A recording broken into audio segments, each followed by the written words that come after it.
간단 소개해드리자면은 지금 예영대학교에서 이제 교양학부에 근무하고 있습니다. 한국 근무한다 원장을 했고요. 저는 전공을 학부는 다른 것을 했는데 석사 박사 과정을 동양미학을 전공을 했습니다. 문화유산위원 올해 작년부터 문화유산을 하게 됐는데 문화유산위원으로 백제권에서 공문서, 도서와 공유술을 담당을 하고 있습니다. 그리고 또 서예가로서 그냥 서예가는 아니고 서예인으로서 붓질 좀 하고 있습니다. 제 작품들 몇 가지 있고요.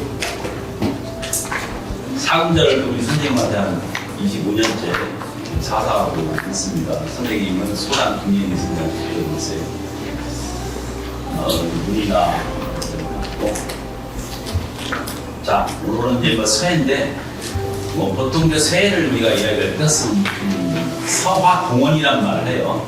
아무튼 서예 작품도 있었고 문이라 작품도 있었는데 서화 글과 그림은 그 뿌리가 같다. 우리가 상형문자로서 한자가 시작했을 때 동양에서는 이제 각본문을 최초로 보고 있는데 그 문자가 사실은 상형문자가 그림이잖아요.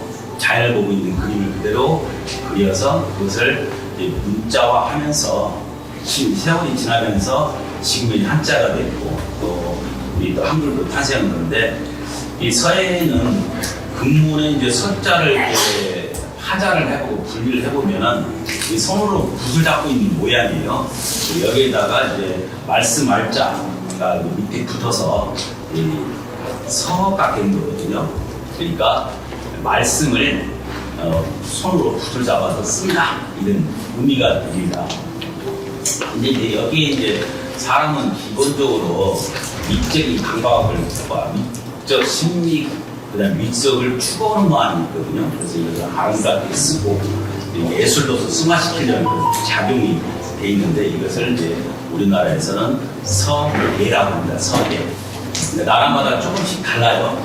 원래는 이제 서법이라는 말이 보편화됐었는데 중국에서 이제 당나라에서 그 서법, 서에도 하나의 법이 있다, 규칙이 있다, 규칙 따라서 써야 된다라고 했는데 이게 이제 일본에서는 돌을 좀 많이 추구를 해요. 뭔가 이렇게 무도 뭐 이런 거 좀 돌을 붙이는 걸 그 친구들이 상당히 좋아하는데 그다음에 일본에서는 서도 그러다 보니까 우리나라만의 또 글에 대한 어떤 명칭을 정해야 되겠다고 고민을 하다가 일제시대 때 진도에서 국회의원도 하시고 우리나라의 또 근현대 대표적인 서예가이신 소전 손대영 선생께서 우리는 예술 아니냐 그래서 이제 서예란 말을 쓰고 있습니다. 서예란 말이 좀 더 가슴이 와닿지 않습니까? 네. 서예는 옛날에 이제 6가지 예절 중에 하나로 여기 와는 육예라고 부르는데 기본적으로 이제 선비들이 추구했던 육예가 있어요. 육예, 예악사어서수라고 그러죠. 예절을 갖추고 또 음악을 하고 또 화살을 쏘고 말을 타고 글을 쓰고 또 수학, 산수를 하고 이게 기본적으로 선비들이 갖춰야 될 육예예요. 육예를 갖추어서 예의 세계로 돌아가는 것이 공자가 추구했던 세계가 되겠고 그래서 이제 극기문례라는 것이 나온 거고 그래서 이제 이 모든 이런 일련들의 행위를 인격도야 심신수행 차원에서 이 서예를 우리나라에서는 좀 접했다 이렇게 시작을 했다 이렇게 보시면 되겠습니다. 그렇기 때문에 안중근 의사 작품 하나 잠깐 보자면 안중근 의사는 우리나라로 따지면 31살인가요? 만으로 31살을 살다 가신 분이에요. 이분이 우리가 볼 때 서예가로 보지는 않죠. 국가를 위해서 이국 헌신하신 분 이런 이미지잖아요. 그런데 이 안중근 의사의 행서로 쓴 이 글자 이게 바로 이제 내가 경매에서 2016년에는 7억 3천만 원에 팔렸고요. 또 임무원녀 피우근우라 이 글자는 이제 2008년 5억 5천 이제 팔렸고 그랬습니다. 그래서 이렇게 작품이 팔렸는데 그건 뭐냐면 이 동양에서는 특히나 문자로만 바라보는 게 아니라 예술 플러스 서예가의 어떤 정신을 중시합니다. 이 글씨는 어떤 내용이냐면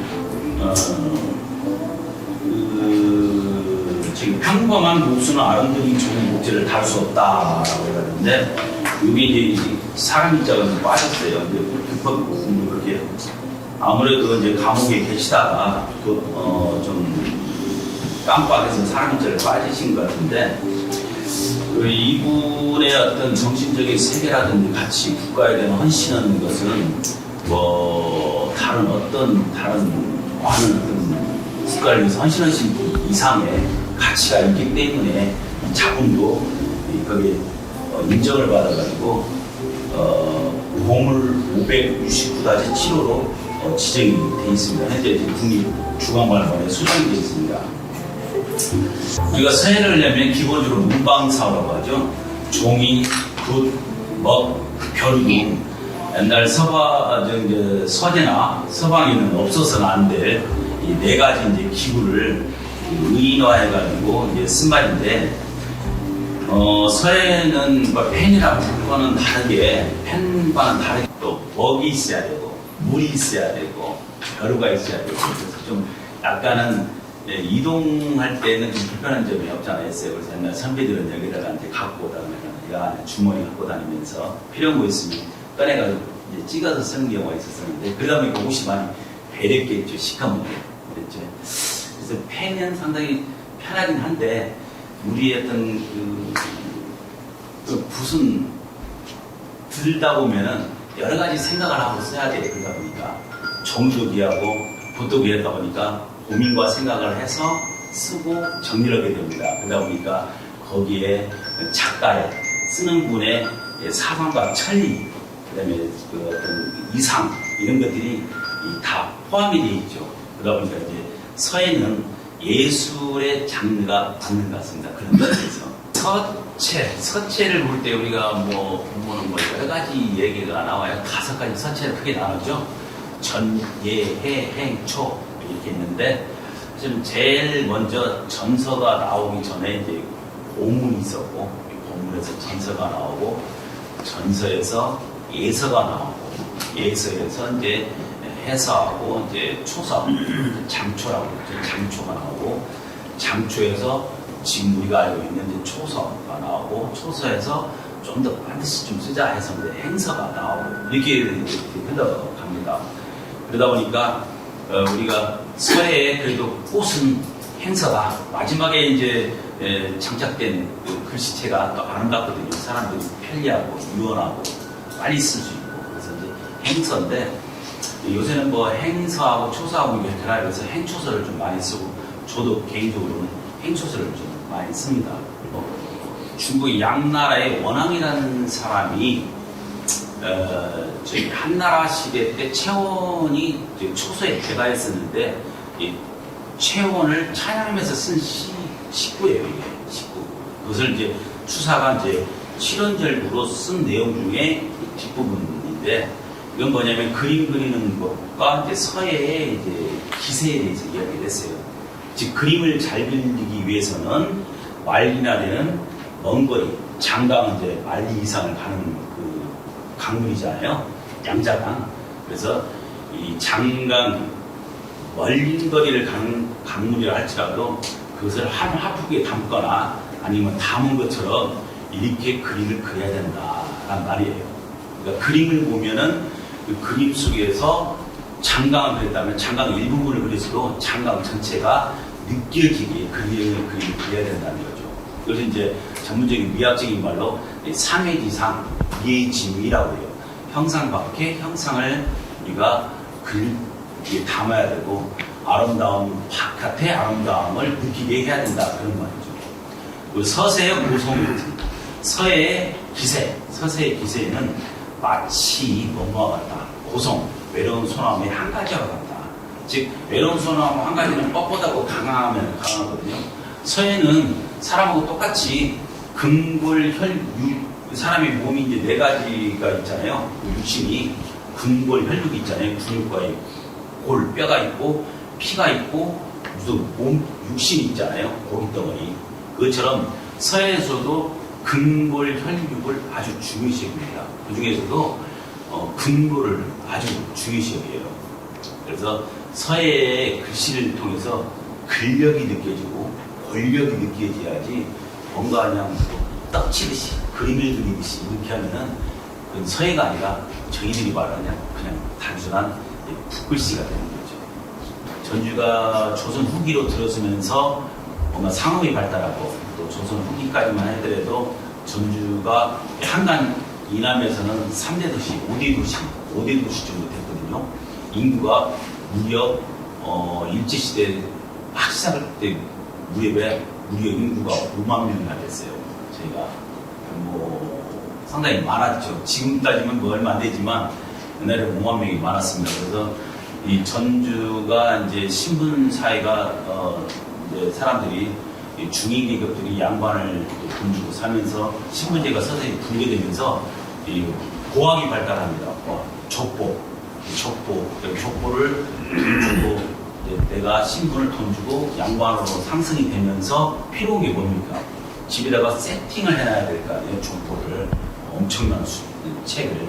족보는 좋은 종이라 되거든요. 그러다 보니까 전주 와서 종이를 많이 사가요. 그러다 보니까 전주에 상인들이 많이 왕래를 해요. 와면서 전주가 3일장이, 남문시장이 3일장이 되고, 또 옆에 인쇄공동이 쭉 들어서게 되고, 또 전국에 있는 시인 묵객들이 전주에 와서 풍류를 즐기고, 또 음식의 고장이잖아요. 우리 전주가 또 유네스코 음식 창의 도시이자 또 미식의 도시거든요. 그러다 보니까 사람들이 많이 와서 풍류를 즐기고 음식을 먹고 또 종이를 사고 기록을 하고 또 세해를 하게 됩니다. 그럴 때부터 전주의 3대 문화자산 혹은 전국의 3대 문화자산이 그때부터 서해 음식이 된 거예요.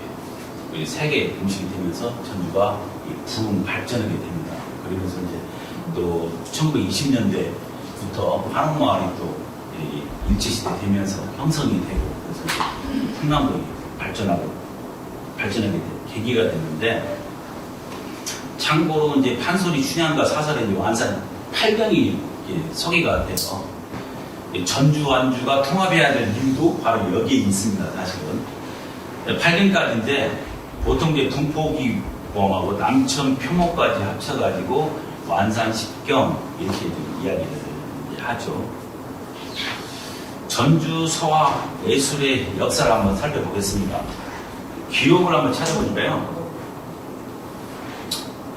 물론 이제 서해가는 이제 통일설 시대 때 김색이라는 분이 아주 유명했던 분이고 이분은 중국에까지 널리 이제 소개가 되신 분인데 전북 또 전주 또 서해를 이제 찾아보니까 기록에 이영이라는 사람이 나오더라고요. 이영은 전주 출신으로서 1124년 사신들과 함께 북송의 수행원으로 들어가서 예성강도를 그렸다. 그래가지고 휘종의 찬사를 받은 분이다. 이런 기록이 나와 있어요.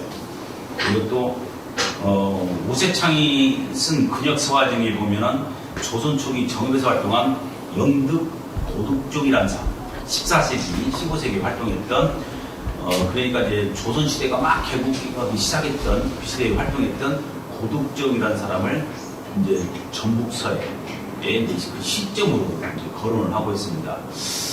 이 전북서해와 전주서해는 띨래와 뜰 수 없는 상호적인 관계가 있습니다. 그러다 보니까 좀 주로 이제 전 폭을 넓혀서 전북서해까지 포함해서 이제 여러분들께 말씀드리도록 하겠습니다. 사실은 전북서해 서화 예술의 뿌리는 어디냐면은 따지고 보면 전주라기보다는 제가 판단하기는 저는 연구해보니까 김제더라고요. 김제와 전주는 거의 한 몸처럼 음식이에요. 옛날부터 역사적으로 지리적으로는 완주하고 여겨지지만 전주의 부가 당연히 김제의 땅이 있고 김제의 부가 당연히 전주에 별채가 있고 그리고 첩이 또 있었겠죠. 그 양가사리에 있고 그러면서 그 광래를 하고 서로 전주의 부호들이 여기 퇴직하면 김제가 땅을 사서 거기서 이제 또 대를 이어서 살고 그랬습니다. 그러다 보니까 이 김제와 전주는 역사적으로 문화예술적으로는 한 시구처럼 움직입니다. 자, 여기 이제 제가 전북서에 그래도 최초로 기록이 된 걸 찾아보니까 설씨 부인이 있어요. 1429년부터 1508년까지 살았던 분이신데 순창 분이십니다. 죽은 남편 신말주가 이제 퇴인연금을 지낸 신장 아들로서 그 신말주형이 누구냐면 그 신축주예요. 신축주. 지편학자 신축주. 그래가지고 그 집안에 많은 그 고서들이 있고 고서들이 있어가지고 그 고서들을 자연스럽게 이제 설씨부인도 접하면서 글씨를 배우고 쓰고 그랬고 또 어렸을 때부터 그런 이제 재능이 있었기 때문에 열심히 했던 것 같아요. 나중에 이제 남편이 전주 부인 수군 절도사가 되다 보니까 설씨 부인도 자동적으로 이제 정부인이 됐는데 이분은 조선 최초의 여류 문장가이자 또 서화가라고 할 수가 있어요. 중국의 사신들이 이제 송제 글씨를 좋아해서 이제 그 글씨를 본국으로 진짜 가져갔대요. 그랬는데 강희제가 청나라 강희제가 그 글씨를 보고 찬탄한 게 있어서 이것이 이제 숙종한테 들어왔겠죠. 사신이 갔다 와서 숙종한테 보고를 하니까 숙종이 어명으로 송백준설이라는 네 글자를 송제 선생한테 쓰라고 했답니다. 송백준설. 소나무와 뭐 잣나무라고 할 수 있고 측백나무라고 할 수 있고 소나무와 잣나무는 눈이 내려오니까 그 깊이가 다른다. 뭐 이런 내용인데요. 이게 이제 노노의 자한편에 나온 세한연유지 손백지 후조 같은 내용입니다. 날이 추워지니까 정말 알겠다. 소나무하고 측백나무가 그 정말 뒤늦게 취든다는 걸 안다. 이런 내용이에요. 이거를 이제 추사 김정희가 세안도 국보 180호로 지정되어 있는데 세안도를 그리고 이 글을 써줍니다. 사실 세안도는 누구한테 해줬냐면 자기 제자 중인 주신 이삼택이라는 사람이 있어요. 이삼택이 이제 통역을 하고 무역을 했던 사람인데 돈을 많이 벌었어요. 신분은 중인인데 추사를 아주 존경을 해요. 그래가지고 추사가 이제 제주도에 54세에 유배를 갑니다. 9년간 대전국으로 유배를 가는데 거기를 2번인가 방문을 했어요. 그러다 보니까 너무나 고맙잖아요. 그래서 세안도를 제자한테 그려줍니다. 내가 잘나고 정말 병조 참판, 국방부 차관까지 지내고 명문가 집안으로 태어나고 어렸을 때부터 천재라는 소리 듣고 대우만 받고 살다가 이게 귀환을 갔더니 누구도 아무도 찾아오지 않더라. 윤석열이가 감옥에 가 있는데 사람들이 180도 돌변하고 아무도 찾아오지 않더라. 태극기 부대 10명만 밖에서 윤석열 대통령만 하더라. 염랑세태잖아요. 그래서 이제 그걸 느껴서 세안도를 그리면서 이 글을 써줍니다. 그리고 장무 상망이라는 낙관을 딱 찍어줘요. 우리 오랫동안 잊지 말고 살자. 낙관을 찍어줍니다. 국보 180으로 지정되어 있어요. 자, 손일준 선생이 쓴 송제 진정에 나와 있는데 이걸 보니까 글씨가 상당히 힘이 있어요. 네, 그래서 이제 매천황연은 뭐라고 했냐면 송제 다음에 창암이 나오고 그 다음에 벽화가 나와서 정족, 솥정자잖아요. 솥은 다리가 3개죠. 그래서 종족 3인을 정립했으니 천년 우리나라의 서단을 논정하면 등당 우리 호남은 적막하지 않네 하고 아주 격찬을 한 거죠, 이게. 자, 그다음에 이제 무주사람 한 명 소개해 드릴까요? 저는 이제 조선의 빈센트 반 고흐라고 하고 있습니다. 이제 미술사학자들이 이야기하면 거꾸로 이야기해요. 빈센트 반 고흐는 1853년에 태어났고 최고는 그보다 더 빠른 1770년인가 태어났거든요. 그러니까 빈센트 반 고흐보다는 최국이 할아버지 뻘이니까 차라리 고흐를 유럽의 최국이라고 하자. 그래서 제가 우리나라에서 세계 유산이 나왔죠. 북한까지 통틀어서 세계 유산 중에 복합유산이 있어요. 세계 유산은 문화유산이고 자연유산이고 복합유산이 있어요. 문화와 자연을 아우르는 것을 복합유산이라고 그러는데 우리나라는 문화유산도 많고 자연유산도 많은데 복합유산이 하나도 없었습니다. 그런데 북한이지만 비록 금강산이 세계 유산 중에 복합유산에 선정이 됐습니다. 캄보디아 앙코르와트, 그 다음에 페루의 마추픽추처럼 동등한 위치에 올라가죠. 아마 관광객들이 많이 올 것 같아요. 이 금강산을 최국이 여행을 가가지고 금강산 만폭동 폭포를 보고 너무나 폭포가 아름다웠던 모양이에요. 저는 이제 못 가봤는데 그래서 야 이게 천하의 절경인데는 세상에서 그림을 제일 그린 나 같은 사람이 빠져 죽어야 된다 해서 갑자기 술 한잔 먹고 빠져버린 거예요. 그러니까 같이 같은 일행들이 꺼내왔다는 내용 일화가 있고 이분이 그린 그림 중에 전로도가 있어요. 이 그림이 상당히 의미가 있습니다. 동양화는 그 의미와 상징이 있어요. 작품마다 그냥 그린 그림이 없습니다. 작품을 보면 왜 계절과 시기와 뭐가 안 맞는데 왜 저는 그림이 그려지지라는 경우가 많아요.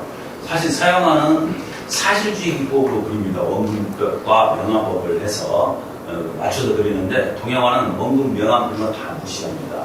그래가지고 그 작품을 보고 자연 대상물을 보고 느낀 점을 내 마음속에 걸러내야 한다. 그 걸러내는 과정이 여가 과정인데 그것은 뭐냐면 바로 자기가 평소에 느꼈던 사상, 철학을 담아요. 그래서 그것을 그림으로 표현합니다. 그래서 이 서양화는 사실화라고 보면은 동양화는 뜻을 그린다고 해서 사의화라고 해요. 이것도 이제 사의화 중에 하나인데 옛날에 선비들이 출세하는 방법은 딱 하나밖에 없잖아요. 과거시험에 합격한 거예요. 과거시험. 과거시험은 뭐 시험을 설명하면 아주 복잡한데 간략하게 설명하면 속과와 대과가 있어요. 속과는 지역에서 시험 보는 거, 즉 그 향시라고 그러죠. 그래서 진사시나 생원시 내가 선택해서 보는 거예요. 수준은 똑같습니다. 그래서 거기를 통과를 하는 사람에 한해서 본과 한양에 올라가서 이제 본과 시험을 보는 거예요. 그러니까 시험을 보려면 과거 급제를 하려면 2번을 합격해야 돼요. 속과를 합격해야만이 본과를 가요. 속과를 합격해야만이 서원이나 성문을 들어갈 자격이 생기는 거예요. 근데 이 속과 시험이 상당히 경쟁이 치열해요. 그래서 보통 조선시대 통계를 보면 700대 1에서 800대 1입니다. 7, 800명 중에서 한 명이 뽑혀서 생원인 씨를 보면 생원이 되고 진사시를 보면 진사가 되는 거예요. 진사 생원이 그 수준이 상당히 높아요. 거기 된 사람이 한해서 서울 올라가서 대과를 해요. 본시를 봐요. 본시는 이제 경쟁이 낮아요. 한 7대 1에서 8대 1 정도밖에 안 돼요. 시험 봐서 보는데 시험을 매년 보는 게 아니고 과거 시험은 3년에 한 번씩 봐요. 그러니까 자취, 진사오미, 신유, 수레 딱 CBTT가 있잖아요. 그중에 자, 오, 무, 유만 봐요. 3년에 한 번씩 시험을 봐요. 그러니까 한 번 재수하면 3년, 삼수하면 6년이 돼요. 그리고 과거 시험 보더라도 딱 33명 예외를 뽑아요. 엄청나게 작게 뽑습니다. 그 중에서도 그때마다 시험이 등수마다 매기는 게 틀리지만 갑을 경적으로 나와요. 1등부터 보통 8등까지를 갑과 합격했다고 해요. 9등부터 10등까지 1과, 16등부터 22등까지를 병과, 그 다음에 그 23등부터 꼴등 33등까지를 정과라고 해요. 보통 정과하면 또 재수랍니다. 그래가지고 갑을 병과 합격한 사람들이 그것을 회식을 해요. 모여서 이제 자기 동기니까 회식을 하죠. 갑과는 6급, 1과는 7급, 그 다음에 병과, 정과는 9급으로 등용이 돼요, 보통. 그런데 과거 시험 보면 회식을 하면 자리가 딱 정해져 있어요. 갑과가 가운데 앉고, 병과, 1과, 정과. 그래가지고 병과와 정과는 시다발이를 해야 돼요. 가방도 들어줘야 돼, 음식도 나눠야 돼, 술도 저때 해야 돼요. 자기 동기들이지만. 그러니까 거기서 나온 말이 뭐냐면 갑질이라는 말이 나왔어요. 갑질. 그러니까 갑질이라는 말은 나쁜 말일 수도 있지만 사실은 원래 발묘사에서 그냥 보편 타당한 말이었어요. 당연한 거 아니에요? 공부 잘하고 수석은 사람이 좋은 데 근무해야죠. 그리고 진급 빨라야죠. 자, 우리가 또 갑은 뭐냐면 으뜸이라는 뜻도 있지만 등껍질 갑이라는 뜻도 있어요. 등껍질 있는 동물 중에 바닷속에 있는 것이 개가 있죠. 개는 갑을 의미해요. 즉 장원국제를 의미해요. 개를 그릴 때는 두 마리를 그립니다. 두 마리를 그리는 것은 뭐냐면 속과의 장원국제, 공과의 장원국제라는 의미예요. 그리고 이제 갈대가 있어요. 갈대인데 이거를 갈대를 전한다라고 표현할 수 있지만 중국에서 장원국제를 하면 장원국제자를 황제가 불러서 밥상을 내려줘요. 어사화를 줘서 비단옷을 입혀가지고 금유안을 시켜주거든요. 그때 황제가 장원국제자에게 내려주는 밥을 뭐라고 그러면 전여라고 해요. 전여. 이 전여를 중국말로 읽으면 우리 한국의 전무하고 똑같아요. 그래서 거기서 이제 같은 동음 이어식으로 파생돼서 나온 그림이 바로 요겁니다. 그러니까 이거는 임금이 주는 밥상을 장원국제에서 개가 먹어야 돼요. 그죠? 그러니까 개는 두 마리고 그 두 마리 중에 개는 꼭 갈대를 물고 있어야 돼요. 이게 전려도인데 이게 옛날 사대부 지방에는 하나씩 다 붙어 있었어요. 자녀들 방에는. 왜? 이 그림을 보고 넌 장원국제를 해라. 그런 의미를 담고 있었죠. 풍설가기. 창암 이삼화. 이분이 이제 바로 이제 전주 사람인데요. 창암 이삼인의 많은 선생님에 대해서는 다 들어보셨죠? 네, 창암. 옥류동. 지금 그러니까 장암마을. 옥류동. 한벽당 뒤에서 태어났어요. 정읍 사람들은 자기 정읍에서 태어났다고 했는데 잘못 알은 것이고요. 전주 바로 잠암마을, 벽화마을, 옥류동에서 태어났습니다. 원래가 옥류동이에요. 네, 조선시대 때 후기 누님 조광진, 추사 김정희와 더불어서 이 3대 연필인데요. 어렸을 때 너무나 형편이 가난해가지고 공부를 늦게 시작해요. 늦게 시작하다 보니까 사회 진출이 늦어가지고 친구도 늦게 사귀어요. 그리고 그러다 보니까 결혼도 늦게, 그래가지고 후사가 없어. 세 가지가 늦다고 해서 3만이라고 개명했다는 이야기가 전해지는데 창암도 추사받다는 소식을 듣고 제자들을 딱 불러 모읍니다. 그래가지고 추사를 불러서 내 글씨가 어떤지 한번 봐주시오 하고 써줍니다. 그래서 그러니까 추사가 좀 시건방진 사람이 있어요.